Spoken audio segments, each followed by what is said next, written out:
Good morning. Welcome back. Before we jump into this week, I got a couple, I won't say complaints, but a couple people told me that last week was kind of dense. So we will review it really quick and I'll give you the highlights. A lot of last week was just addressing a bunch of potential objections to Lewis's main assertion that there is a real moral law. So we talked about, is it a herd instinct? Is it a social construct? And I would say it's less important that you can have all those arguments in your head all the time. And if you can, that's good. But it's more important that you know that there are answers. And you know where to find those answers. I was always told, when I was learning Braille, it's like you don't have to know it, you just have to know where to find it. So you can open your textbook and get to it. Braille? Yeah. That's my job. Braille. I've lost it. Yeah. Oh yeah, Katie would have used it. Yeah. Katie used Braille. We can pass notes. You could read his shirt. Yeah.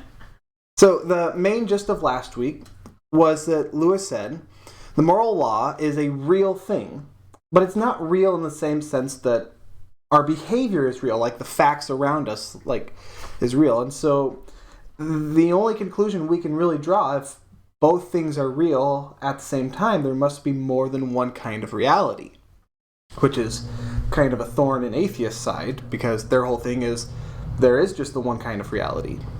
The other thing was that the moral law, there must be something behind it more like a mind than it is like anything else, because it has preferences. It prefers one kind of behavior to the other. So, that's where we left off last week. We're going to jump into chapter 5, titled, We Have Cause to Be Uneasy. Now, Lewis starts off with saying, some listeners, or readers, may have felt like they'd been tricked, that we introduced religion in this kind of roundabout, through the back doorway. Lots of modern people might respond to we've tried that before. Religion's kind of old-fashioned. We're modern people. We're progressive. We've tried it before and we've moved beyond that. So Lewis says he has 3 reasons for coming to the idea of religion in this roundabout way. First is, we all want progress. But progress means getting closer to a goal. And if you've taken a wrong turn, the person who turns around quickest is the most progressive. All right? If you're doing a math problem, if you and I are both doing a math problem, and we both make a mistake, which one of us starts over sooner is going to be more progressive. If you've made a mistake and you keep chugging along, you're just being an idiot. If you're going to Seattle, which is west from here, and if you turn and start heading south, the person who turns around sooner is going to be more progressive. Lewis says, look at the world. It's pretty clear we're on the wrong road. Going back might be the quickest way on. Now, second, he says, I want to be careful with this because we haven't got to the Christian God, at least not yet. So far, all we've got to something or a someone behind the moral law. We haven't brought in our Bibles. We haven't brought in anything that the churches say. We're just trying to find out what we can on our own steam. And the things that we've found out on our own steam are kind of shocking. We have 2 bits of evidence. The first is the universe. And if that was our only bit of evidence, Lewis says, I would conclude that the someone behind the universe is a great artist, because the universe is very beautiful, but that he's also rather merciless and no friend to man, since the universe is dangerous and terrifying. But we have a second bit of evidence, which is the moral law, which he's placed inside our minds. And this is better evidence than the first, Lewis says. Like we said last week, this is kind of like inside information. You learn more about God by the moral law than you do by looking at the universe. Just like you know a man better by listening to his conversation versus looking at a house he built. Right? The universe is a house that God has built, but we can actually listen to what he's telling us. This something or someone is very interested in fair play, and so in that sense is what we call good. But there's nothing good that we found so far in the sense of being indulgent or soft or sympathetic. All right? The moral law that we know is hard as nails. It says, do the right thing, and never mind how hard or unpleasant it is. Lewis says, if God is like the moral law, then he is not soft. It is no use, at this stage, saying that what you mean by a good God is a God who can forgive. You are going too quickly. Only a person can forgive, and we have not yet got as far as a personal God. Only as far as a power behind the moral law, and more like a mind than it is like anything else. But it may still be very unlike a person. If it is pure impersonal mind, there may be no sense in asking it to make allowances for you or to let you off. Just as there's no sense in asking the multiplication table to let you off when you do your sums wrong. You are bound to get the wrong answer. And it is no use either saying that if there is a God of that sort, an impersonal, absolute goodness, then you do not like him and are not going to bother about him. For the trouble is that one part of you is really on his side, and really agrees with his disapproval of human greed and trickery and exploitation. You may want him to make an exception in your own case, to let you off this one time, but you know at bottom that unless the power behind the world really and unalterably detests that sort of behavior, then he cannot be good.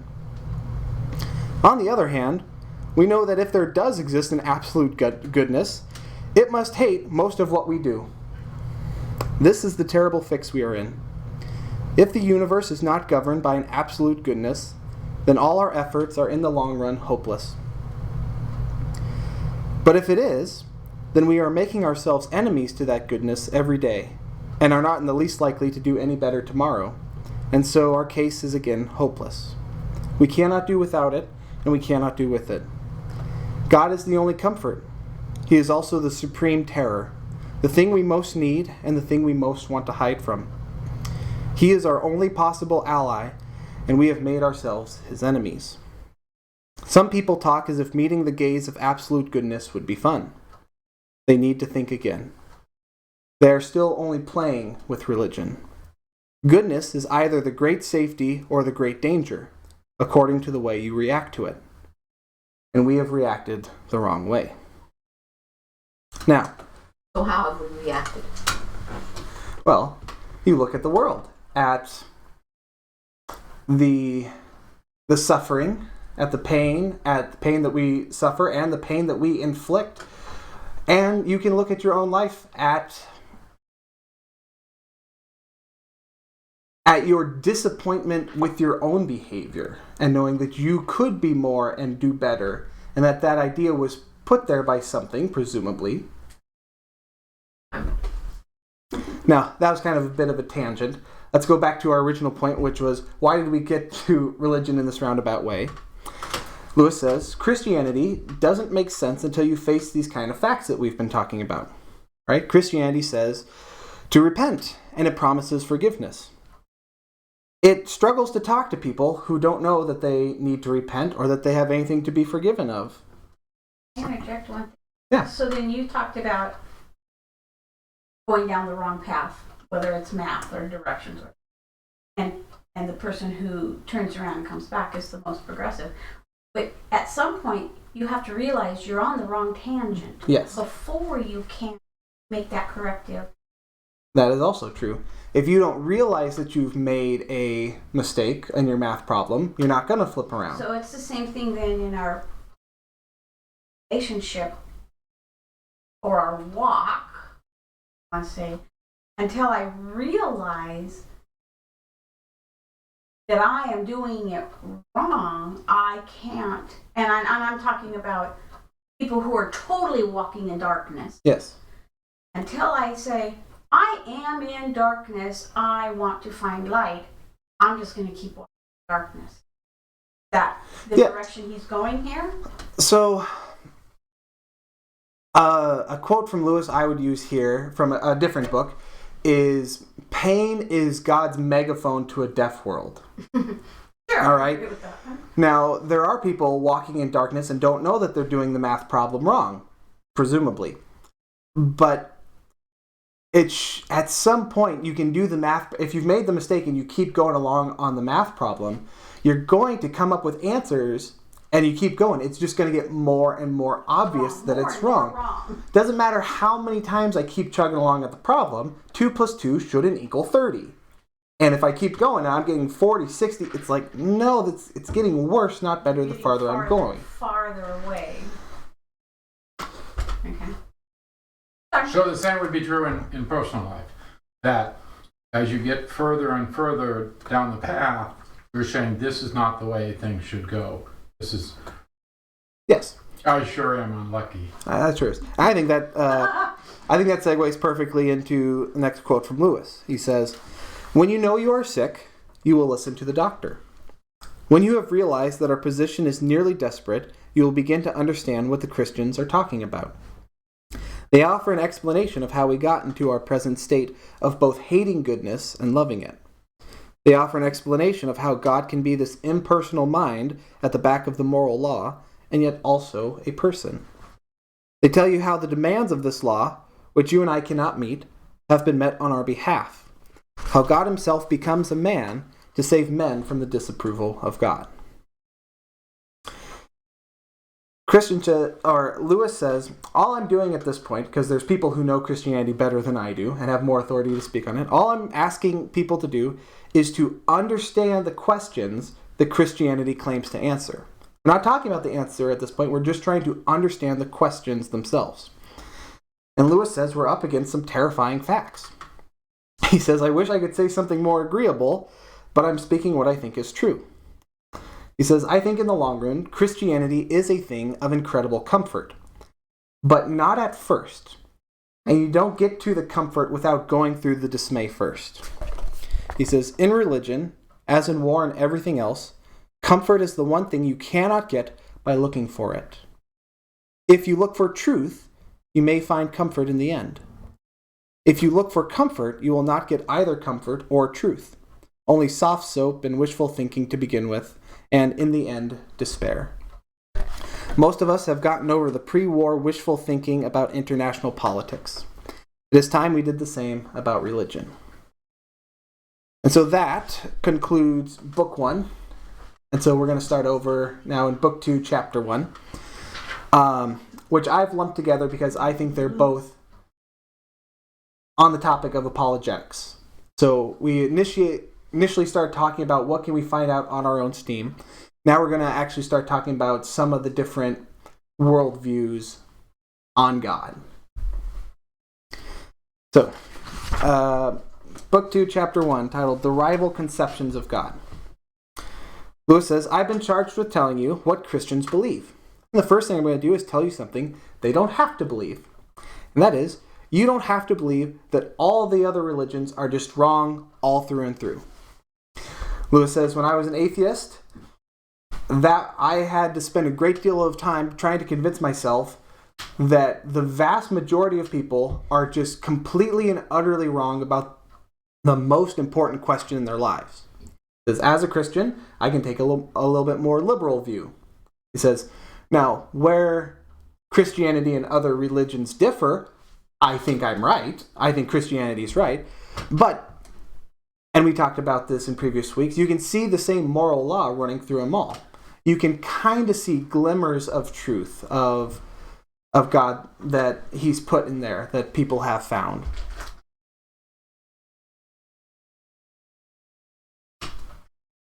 So, in a previous week, we split humans into two groups, those who believe in some kind of God and those who don't.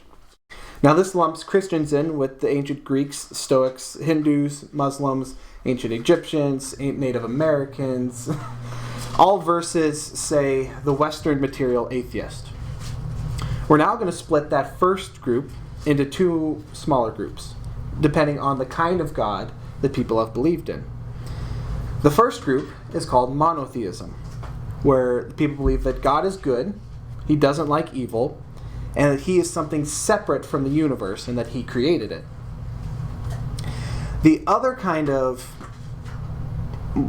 worldview, view of God, is called pantheism.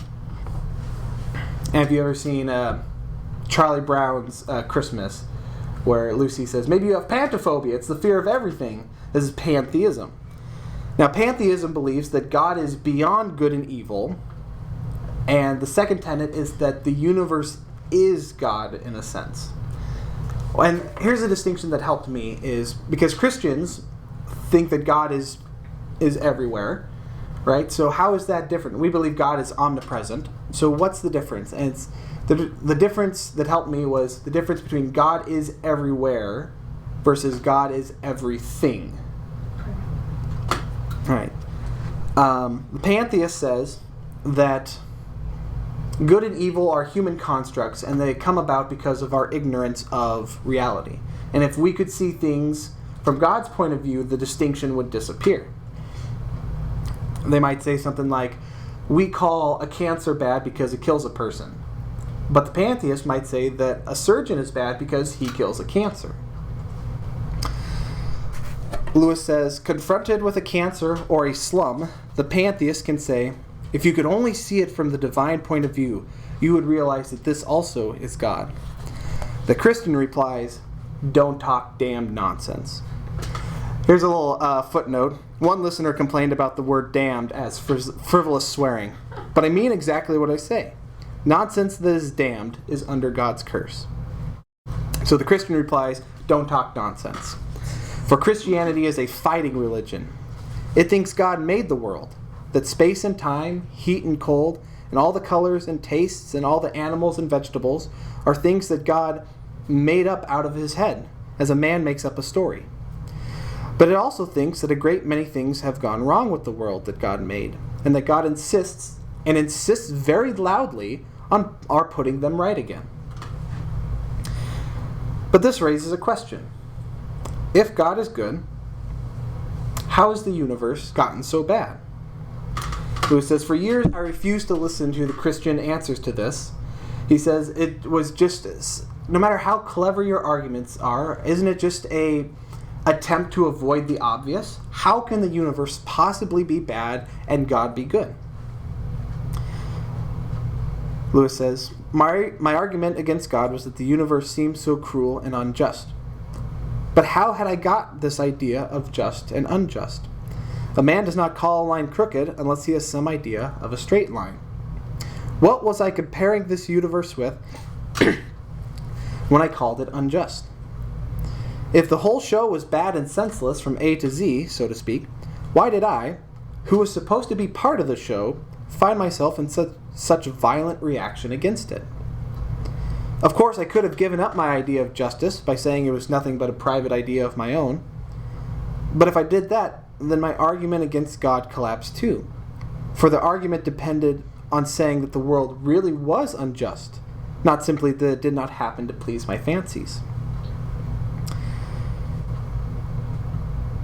Thus, in the very act of trying to prove that God did not exist, in other words, that the whole of reality was senseless, I found I was forced to assume that one part of reality, namely my idea of justice, was full of sense. Consequently, atheism turns out to be too simple. If the whole universe had no meaning, we should never have found out that it had no meaning. Just as if there was a universe with no light in it, and therefore no creatures with eyes, we should never have known it was dark. Dark would be a word without meaning. All right, so that's chapter 1, the rival conceptions of God. Now we're on to chapter 2, the invasion. Before I go any farther on, are there any questions?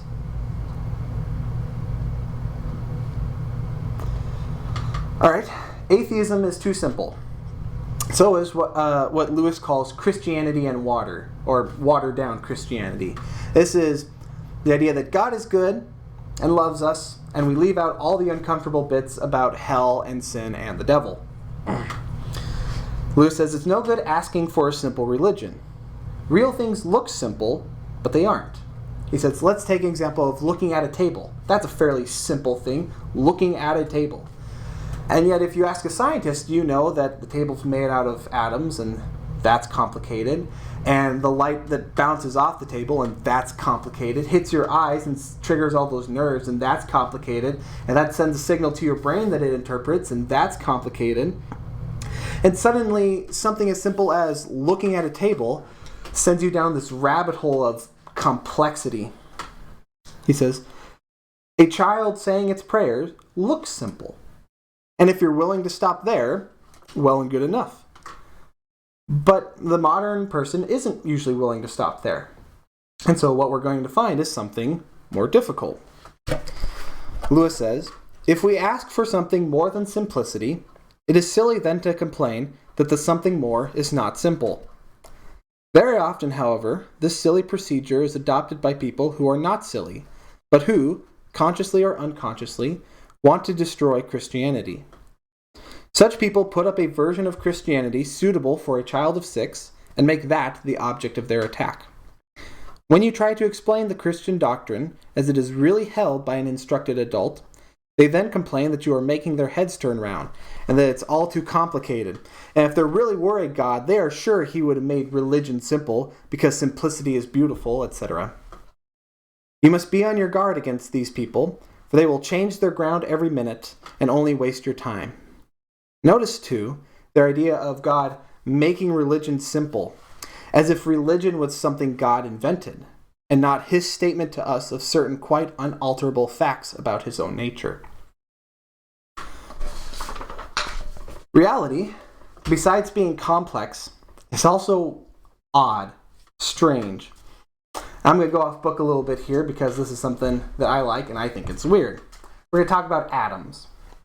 All right, I think back to being a little kid and finding out, first off, the idea of you can get something so small that you can't cut it in half again without it ceasing to be matter. Okay, that's weird, but sure, there's a point at which you can't get something any smaller. Fine. I pictured, I would imagine most people picture this when they first hear of it, it looks something like a little dot. Like if you were to take a picture of it and blow it up, it would look like, I don't know, like a black sphere, a black circle, like just kind of nothing. And then you see a picture of an atom, and you have a nucleus, which looks like a bunch of grapes, being orbited by other smaller little balls, and it kind of looks like someone took a model of the solar system and messed it all up. And they say, that's an atom. Okay, fine. Then they tell you, all right, those electrons that are orbiting the nucleus, those things are traveling at a fraction of the speed of light across the distance, yay, small. So, well, technically they're discrete particles. It's really more useful to think of them as a cloud around the nucleus. The idea that helped me was, think of like when you turn a fan on. When a fan is off, it has 4 or 5 distinct blades. When you turn a fan on, it becomes a disc. And you're like, no, it doesn't. It's like, try to put your hand through it. What happens? You have a collision. All right, so electrons are zipping around a nucleus so fast that it's almost as if they're occupying all the space around it at the same time. Fine. Then they tell you that the number of electrons determines the shape of the electron cloud, not the size. I was picturing kind of a bubble, a nice little spherical bubble around the nucleus. Nope, the number of electrons changes the shape. So you get clouds that aren't just bubbles. You get clouds that are shaped like hourglasses and triangles and probably not the infinity symbol, but like the Trinity symbol with like, okay, that's funky. And not only that, you know this. You know this because I'm going to show you a picture here. Who can tell me what this is? Water. Mm-hmm. Water. This is a water molecule, all right? It's H2O. H2O. And the reason you recognize this, in part, is because of this bend. You've seen this diagram before, and it's bent right here, right? It's bent right there because that's the shape of an oxygen electron cloud. Okay. Reality. Well, then they all bind together. And then they'll bind together. So reality is weird. Clean their shape, huh? Let's be honest about this. Christianity is kind of weird. Right? It's not a religion you could have guessed. Lewis says, if we were to find what we would have expected, I would think we were making it up. I really love, this is just one sentence, but he says, it has just that queer twist about it that real things have. I just love that, the way he says that. It has that queer twist about it that real things have. All right, let's go back to our original problem. The universe contains much that is bad and seemingly meaningless, but it also contains us, which are creatures that know that it's bad and seemingly meaningless. There are two options that address this problem. The first is Christianity, or rather monotheism, but we'll get into more details on that in future weeks, which is the idea of a good world that has gone bad, but remembers what it ought to have been. The other idea is called dualism. Now, the idea of dualism is that there are two great spirits, two gods, that are at war with each other, completely independent of each other, one good, one bad. Now, when we say that one is good and the other is bad, we must mean one of two things. Either we mean that we just prefer one or the other, in which case we really shouldn't be talking about good or bad at all. So really we must mean that there is a moral law over these two spirits, and that one of them upholds it and the other one doesn't. But as soon as we admit that, we've put something over the top of them.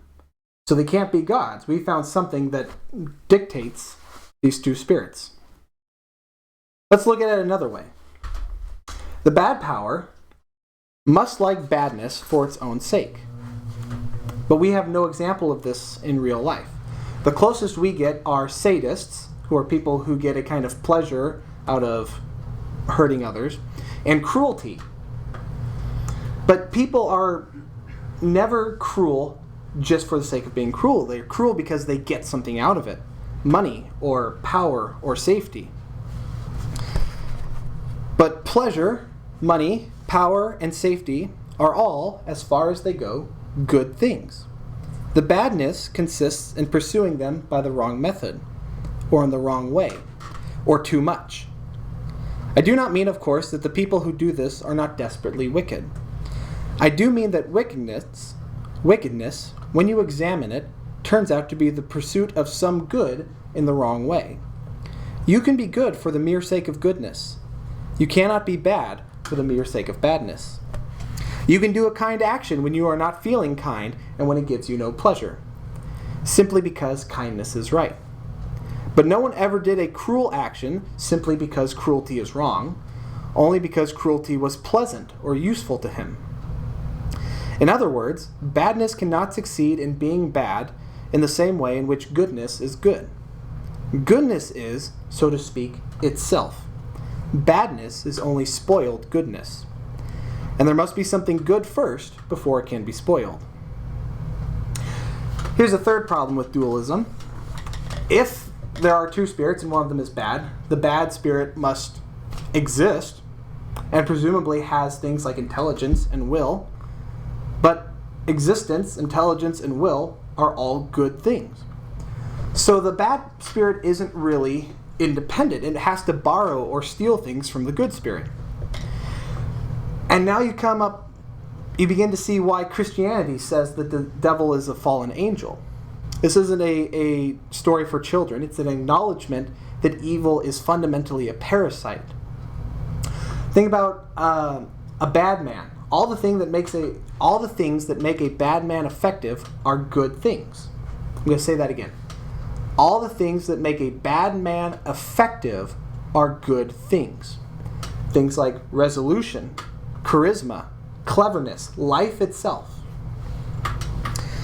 This is why dualism, in a strict sense, will not work. But I freely admit that Christianity goes much nearer to dualism than people think. One of the things that surprised me when I first read the New Testament seriously was that it talks so much about a dark power in the universe, a mighty evil spirit who is held to be the power behind death and disease and sin. The difference is that Christianity thinks this dark power was created by God and was good when he was created and went wrong. Christianity agrees with dualism that this is a universe at war, but it does not think this is a war between independent powers. It thinks this is a civil war, a rebellion, and that we are living in a part of the universe occupied by the rebel. Enemy-occupied territory. Christianity is the story of the rightful king invading, we might say landing in disguise. Lewis says, church is really kind of more like listening to a secret radio program that you have to tune into. That's why the enemy is so anxious to keep us from going. Fine. Good job this year. Right? Lewis says, I know someone will ask me, do you really mean, at this time of day, to reintroduce our old friend the devil, hooves and horns and all? Well, what the time of day has to do with it, I do not know. And I am not particular about the hooves and horns. But in other respects, my answer is, yes, I do. I do not claim to know anything about his personal appearance. If anybody really wants to know him better, I would say to that person, don't worry. If you really want to, you will. Whether you'll like it when you do is another question. We're going to stop right there. Next week, we're going to read Chapter 3, the Shocking Alternative, Chapter 4, The Perfect Penitent, and Chapter 5, The Practical Conclusion. But for now, that's all I have to say about that.